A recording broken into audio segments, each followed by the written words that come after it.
ప్రియులారా, మన ప్రభు అయిన యేసుక్రీస్తు నామములో మీకు శుభోదయం. ప్రతిదినం ప్రభుతో అనుదిన ఆత్మీయ ఆహారం. మే 6 బుధవారం.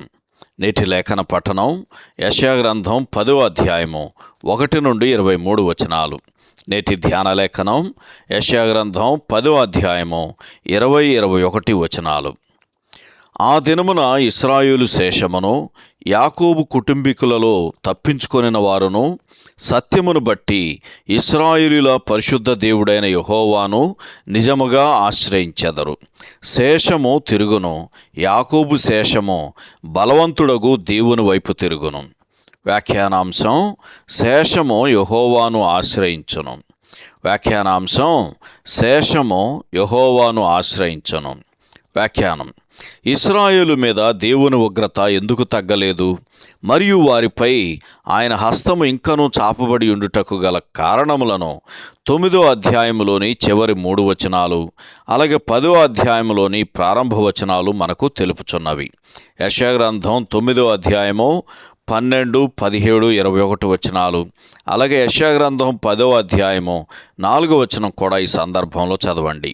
ఇప్పుడు దోషభరితమైన ఆ జనాంగమును దండించటానికి ముందే చెప్పబడినట్లు ఆ హస్తము అష్షూరు రాజ్యమును అధికార దండముగా చేయబోనింది. చరిత్రలో సన్హెరీబు అను ఒక అష్షూరీయుడున్నాడు.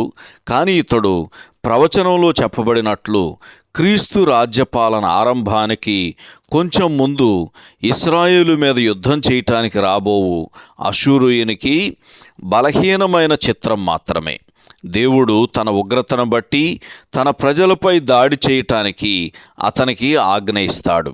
అయితే దాడి చేసిన ఈ రాజు తనకు కలిగిన ఈ విజయము తన సొంత శక్తి వలననే కలిగిందని తలంచి దేవుని కంటే అధికముగా తాను హెచ్చించుకుంటాడు అని యెషయా గ్రంథం 10వ అధ్యాయము 13, 15 వచనాల్లో చదువుతాం. అలాగే రాజులు 2వ గ్రంథం 19వ అధ్యాయము 23వ వచనం కూడా పోల్చి చూడండి. ఎంత వెర్రితనం! ఒక సాధనం దానిని ఉపయోగించు హస్తం లేకపోతే అది ఎందుకు పనికిరాదు.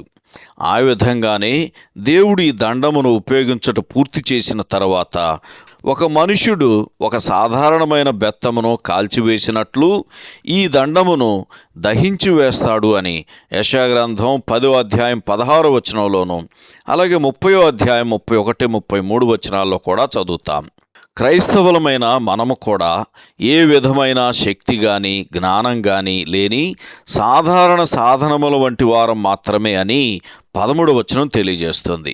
అయితే ప్రభువు తన ఇచ్ఛను బట్టి మనలను వాడుకొనవచ్చును, లేక మన స్థానములో వేరొకరిని ఉపయోగించుకోవచ్చును అను సత్యమును ఈ ఘోరమైన ఉదాహరణ ద్వారా నేర్చుకుంటున్నాము. అయితే దేవుని యొక్క అంతిమ ఉద్దేశము తీర్పు కాదు, కృప చూపటమే గనక శేషము తిరిగి వస్తుంది అని యెషయా గ్రంథం 10వ అధ్యాయము 20-21 వచనాల్లో చదువుతాం. అలాగే రోమాపత్రిక 9వ అధ్యాయము 27వ వచనాన్ని కూడా పోల్చి చూడండి. సహోదరుడు జాన్ కోక్లన్ శుభములతో వందనాలు. ఈ సందేశాలకు సంబంధించి కానీ బైబిల్కు సంబంధించి కానీ మీకేమైనా ప్రశ్నలు ఉంటే ఈ క్రింది నంబరుకు వాట్సాప్ ద్వారా పంపించండి. మీ ఆత్మీయ క్షేమాభివృద్ధి కోసం అనుభవజ్ఞుల ద్వారా జవాబులు అందించబడతాయి.